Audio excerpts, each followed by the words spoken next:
la paracha qu'on lira Be'ezrat Hashem ce Shabbat, parashat Mishpatim. C'est marqué dans la paracha, dans Perek Chaf Aleph Pasuk Vav, Veratza Adonav et Ozno Bamartzea, que le propriétaire de cet esclave, il doit le faire ramener vers la porte et lui trouer l'oreille dans la porte.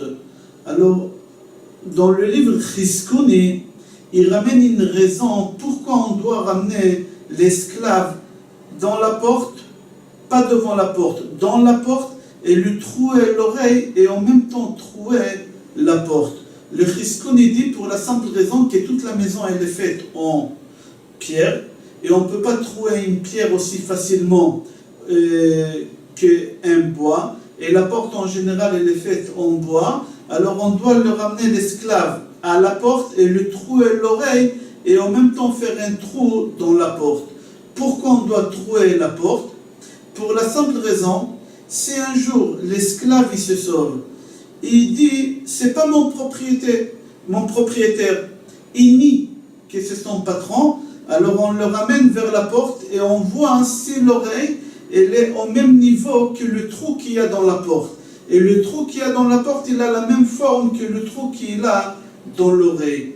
Ou le contraire, si un jour le propriétaire dit, lui c'est pas mon esclave, en réalité c'est son esclave, mais lui il préfère une autre esclave parce que il est intelligent, il travaille bien, alors il veut voler l'esclave de son voisin, et il dit c'est pas lui mon esclave, c'est celui-là mon esclave. Alors on ramène l'esclave devant la porte, et on voit ainsi le niveau, et on voit si le niveau du trou de l'oreille, il est au même niveau qu'il y a le trou dans la porte, et la même forme. C'est comme ça qu'il explique dans le livre Le Chizkuni. Dans Pirkei de Rabbi Eliezer, Perek Yud Dalet, c'est rapporté là-bas que les femmes, aussi au moment qu'on leur trouait l'oreille, ils avaient honte de ça. Alors ils profitaient à mettre des bijoux dans l'oreille. C'est pour ça jusqu'à aujourd'hui c'est courant que les femmes et pas les hommes ils mettent des boucles d'oreille, pour la simple raison parce qu'à l'époque les femmes seulement ils mettaient les boucles d'oreille. C'est marqué aussi dans Pirkei de Rabbi Eliezer que même aujourd'hui les femmes ils trouent l'oreille et ils mettent des boucles d'oreille. Pourquoi? Parce qu'ils veulent faire la réparation, le tikkun de Chava Imenu. Pourquoi Chava Imenu? C'est elle qui a fait en sorte que son mari Adam va manger de l'arbre de la connaissance. Alors c'est marqué dans Pirkei de Rabbi Eliezer, Nirtzat ke'eved olam lishmoa divrei ba'ala kemo la'adonea, que la femme elle troue l'oreille pour montrer qu'elle va écouter son mari comme un serviteur il écoute son maître. C'est une des punitions que la femme a eue. Plus loin dans notre paracha, dans Perek Chaf Aleph Pasuk Yutet, c'est rapporté là-bas, Verapo Yerapé. La Gemara Brachot, page Samech, Amud Aleph, dit Tane diver Rabbi Ishmael. Ils ont enseigné à l'école de Rabbi Ishmael. Verapo Yerapé. Pourquoi c'est marqué Verapo Yerapé? Là-bas, la Gemara elle dit Mikan Shenitna Reshut la Rofé les rapports. D'ici on déduit que le médecin il a eu l'autorisation de guérir. Parce que peut-être on aurait pensé que nous, en tant que juifs, on n'a pas le droit d'aller chez un homme pour lui demander un médicament. On doit se retourner vers Hachem pour tout. Alors, Chachamim ils disent non, c'est marqué dans la Torah, Verapo Yerapé. C'est d'ici qu'Akadosh Baruch Hu, il a donné l'autorisation à l'homme de guérir. C'est rapporté dans Gemara Nedarim, page Nun Amud Bet, que les médecins, à l'époque de Talmud, ils avaient une façon de vérifier les maladies intérieures que l'homme a dans son corps. Et comment on faisait ça? Vous allez voir, c'est exactement ce qu'une société israélienne, il y a 4 ans, ils ont découvert, c'est exactement comme c'est marqué dans la Gemara. C'est une pilule qu'on avale, et cette pilule, quand on l'avale, le temps qu'elle passe dans les intestins et qu'elle arrive à l'endroit où elle doit arriver, elle filme. Ça prend 6 heures, mais elle filme tout. Ces capsules, elle filme tout. Et au moment que la personne va aux toilettes et elle fait dégager cette pilule, le docteur y récupère et là-bas ils peuvent voir tous les problèmes intérieurs que l'homme a. La Gemara déjà, elle parle de ce système-là, on a dit dans Gemara, Nedarim Pajnoun Amoudbet, qu'à la Gemara elle raconte qu'à l'époque, les gens ils prenaient un œuf qu'on appelait Beitza Tormita, et cet œuf, le malade il l'a avalé, on le faisait bouillir, et après qu'elle était dure, on épluchait cet œuf, et il l'a avalé tout entière. Et cet œuf, elle rentrait dans son corps, dans les intestins, jusqu'à qu'elle sortait, et elle sortait aussi tout entière. Et là, le docteur récupérait cet œuf, et il pouvait voir toutes les maladies intérieures que le malade avait. La Gemara dans Baba Batra, page Tetzain Amoud Bet, dit là-bas, c'est rapporté dans le Tosfot, Dibur Amatril Shekol Chole, il dit qu'Avraham Avinu, il avait une pierre précieuse accrochée sur son cou. Que chaque malade qui voyait cette pierre-là, il guérissait de sa maladie. Et au moment qu'Avraham il est mort, il a quitté le monde, Akadosh Baruch Hu, il a récupéré cette pierre et il l'a accrochée dans le soleil. Le Tosfot là-bas pose la question, donc Marababa Metzia, page Pei Zain Amoud Aleph, dit comment c'est possible de dire une chose pareille, qu'à l'époque d'Avraham Avinu, les gens qui tombaient malades, ils regardaient cette pierre, puisqu'on sait que jusqu'à Yaakov Avinu, la maladie n'existait pas. La vieillesse n'existait pas jusqu'à Avraham. C'est Avraham a demandé la vieillesse, comme c'est marqué vers Avraham Zaken Babayamim. Les souffrances n'existaient pas jusqu'à Yitzhak. Et la maladie n'existait pas jusqu'à Yaakov, comme c'est marqué, que Yaakov il était malade. On a dit à Yosef que son père est malade. Alors si tu dis que la maladie elle a commencé seulement à partir de Yaakov, comment c'est possible que Avraham Avinu, quand il avait cette pierre, les malades ils regardaient et ils guérissaient, puisqu'on dit que la maladie elle a commencé chez Yaakov, comme c'est marqué, Avicha Cholet, ton père est malade. Alors la maladie elle a commencé à partir de Yaakov. Chez Avraham il n'avait pas encore la maladie. Là-bas, le Tosfot répond qu'il n'avait pas des maladies extérieures. Il avait des maladies intérieures. C'est-à-dire quoi des maladies intérieures? L'homme était malade, mais il ne savait pas qu'il était malade. Ça ne se voyait pas et lui, il ne sentait pas qu'il était malade. Il montait au lit, il dormait, il mourait de cette maladie, mais personne ne savait de quelle maladie et personne ne savait qu'il était malade. Seulement à partir de Yaakov Avinu, les gens ils sentaient la maladie. Mais c'est pour ça, c'est lui qui était malade, sans savoir qu'il est malade. Et il regardait la pierre qu'Avraham Avinu il portait autour de son cou, et il guérissait. Donc, Marat Kiddushin, dans page Pei Bet Amoud Aleph, c'est marqué Tov Shebarofim le Gehinam. Le meilleur des médecins va en enfer. C'est-à-dire quoi? Comment c'est possible de dire que le meilleur des médecins va en enfer, puisque c'est marqué dans notre paracha, Verapo Yerapé, que les médecins ils ont le droit de guérir. Alors pourquoi on dit que le médecin il doit y aller, le meilleur des médecins, il va aller en enfer? On répond, parce qu'il y a deux sortes de médecins. Il y a des médecins qui se croient le meilleur. À Tov Shebarofim, le meilleur des médecins, il va en enfer. Un médecin qui se croit le meilleur. Et c'est grâce à lui qu'il a guéri, c'est pas grâce à Dieu. Alors ce médecin-là, il ira en enfer. Mais un médecin qui sait que c'est pas le meilleur, qu'il y a mieux que lui, et il y a beaucoup, beaucoup mieux que lui, c'est Akadosh Baruch Hu qui est celui qui guérit toutes les maladies et tous les malades. Alors lui, il ne va pas en enfer. C'est lui qui se prend pour le meilleur médecin, c'est lui qui ira en enfer. Pardon. Il y a une deuxième réponse. On dit que dans la Hamida, dans la prière qu'on fait debout, on l'appelle Tfilat Shmona Esrei parce qu'il y a 18 bénédictions. On ne va pas rentrer 19. Et on l'appelle Tfilat Shmona Esrei, 18 bénédictions. Le médecin, au lieu de faire les 18 bénédictions, il dit, je n'ai pas besoin de faire la bénédiction de Refa'enu Hashem Venerapé, qui Akadosh Baruch Hu, il me guérit. Je n'ai pas besoin qu'il me guérisse. Je suis médecin, je m'occupe de moi-même. C'est-à-dire que lui, il sort une prière parmi les 18. En fin de compte, il fait combien? 17. Alors quand on dit Tov, Shebarofim, Tov, la valeur numérique des Tov, c'est 17. Tet, 9, Vav, 6, Bet, 2. Total, ça fait 17. Le médecin qui fait 17 brachot et pas 18, lui, il ira en enfer. Qui dit ça, c'est Rav Meir Mipré Mishlan, Zichrono Livracha, qui donne cette dernière réponse. On continue encore dans notre paracha. C'est marqué dans Perek Chavbet, Pasuk Yud Zayin, Machashefa lo techaye. On n'a pas le droit de laisser vivante une sorcière. C'est marqué en féminin et pas en masculin. On va expliquer tout à l'heure. Mais dans la Gemara Sanhedrin, page Yud Zayin Amud Aleph, c'est marqué comme ça. Amar Rabbi Yochanan, En moshevin basanhedrin ella ba'ale koma.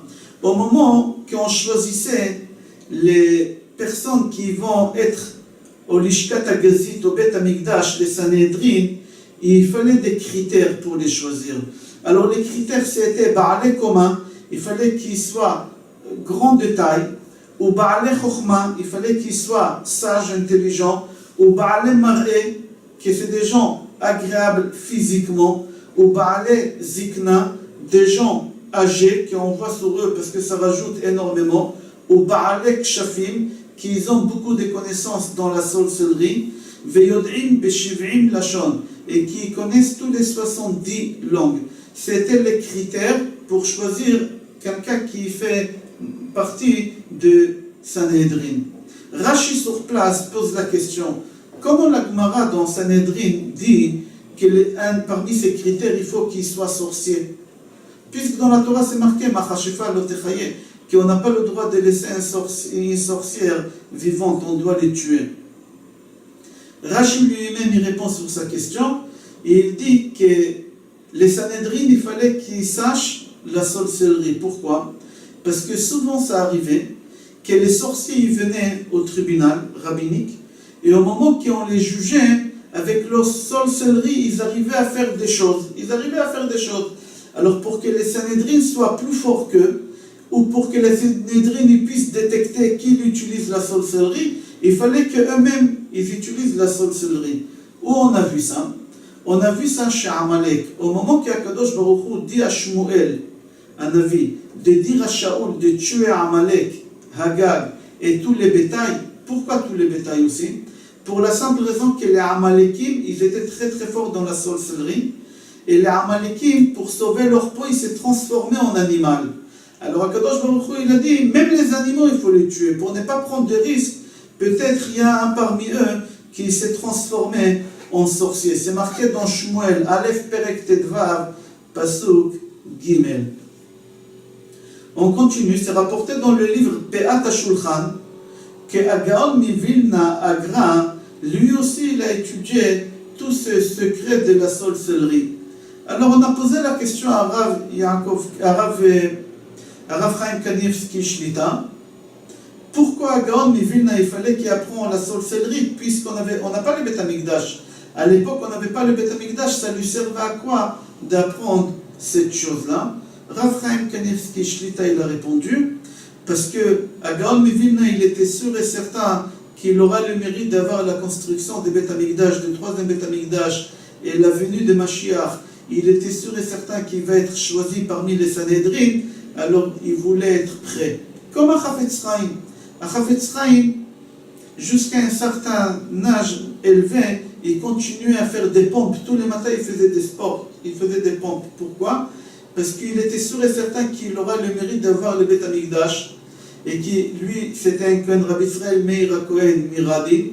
Rabbi Israël Meir HaKohen, le Chafetz Chaim, il était sûr et certain qu'il va être appelé au Bet Amikdash, il sera amené à faire des sacrifices, et il fallait avoir des forces physiques pour faire ça, alors il s'est préparé.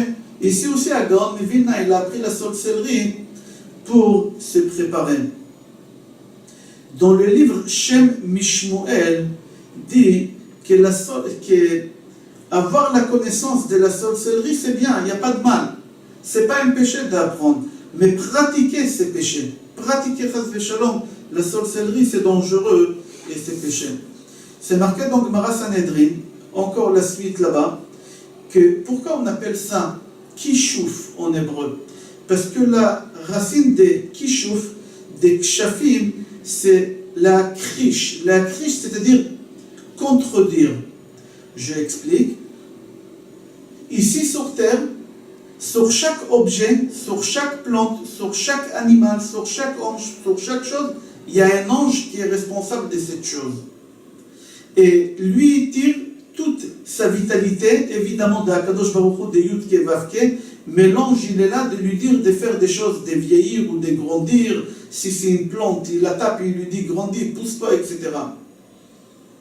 Alors tout ça, ça vient par la Gdusha. Les Malachim de haut, ils viennent par la Gdusha sur les objets. Quand la personne, il utilise la sorcellerie, alors il contredit, c'est pour ça que ça s'appelle Kishouf, la krish, contredire le travail des Malachim. Les Malachim, ils veulent venir d'en haut, mais le problème est que la sorcellerie, ça vient d'en bas par l'impureté. Alors il contredit le travail des Malachim, Chas Beshalom. C'est pour ça que ça s'appelle Kishouf.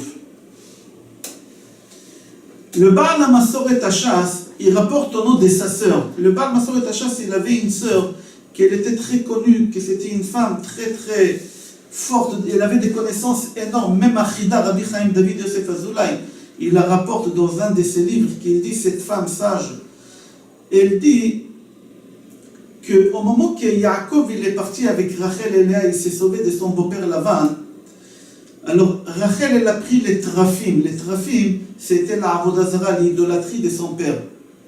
Elle a pris l'idolâtrie de son père et qu'est-ce qu'elle a fait avec? Elle les a cachés sous les coussins, elle s'est assise sous le coussin. Et quand son père est venu chercher cette idolâtrie, Rachel elle dit à son père, Derech Nashim li, papa je ne peux pas me lever parce que je suis indisposé. J'ai l'habitude des femmes, comme c'est marqué dans la Torah, c'est pas marqué indisposé, mais elle lui a fait comprendre qu'elle est indisposée. Mais dans la Torah, Derech Nashim li, j'ai cette chose que les femmes ont. Alors, la sœur de Masoret HaShas, elle pose la question et elle a dit pourquoi elle a menti Rachel? Pourquoi elle a menti Rachel? Elle n'avait pas ses règles. Elle a menti. Alors elle répond une réponse extraordinaire et elle dit qu'en réalité, Rachel elle n'a pas menti. Elle a dit à son père la vérité. Là-bas, elle dit que les femmes ils sont beaucoup plus tentées d'aller voir des sorciers, d'aller voir des marabouts, d'aller voir toutes sortes de gens. Les femmes plus que les hommes, que c'est plus chez les femmes d'aller voir ces gens-là. Et la preuve, dans la Torah, c'est marqué, dans notre paracha, c'est marqué Machashefa lotechaye. Une sorcière en féminin, c'est marqué. Une sorcière, il ne faut pas la laisser vivante, il faut la tuer. Pourquoi une sorcière? Il fallait marquer peut-être en masculin, pourquoi en féminin?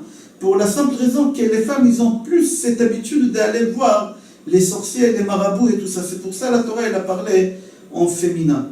Et Rachel, elle n'a pas menti à son père. Elle a dit à son père, papa, j'ai sous le coussin, qu'est-ce que les femmes ont l'habitude? Qu'est-ce que les femmes ont l'habitude? Les femmes ont l'habitude d'aller et d'avoir l'idolâtrie, la sorcellerie, etc. C'est-à-dire que Rachel, elle n'a pas menti à son père.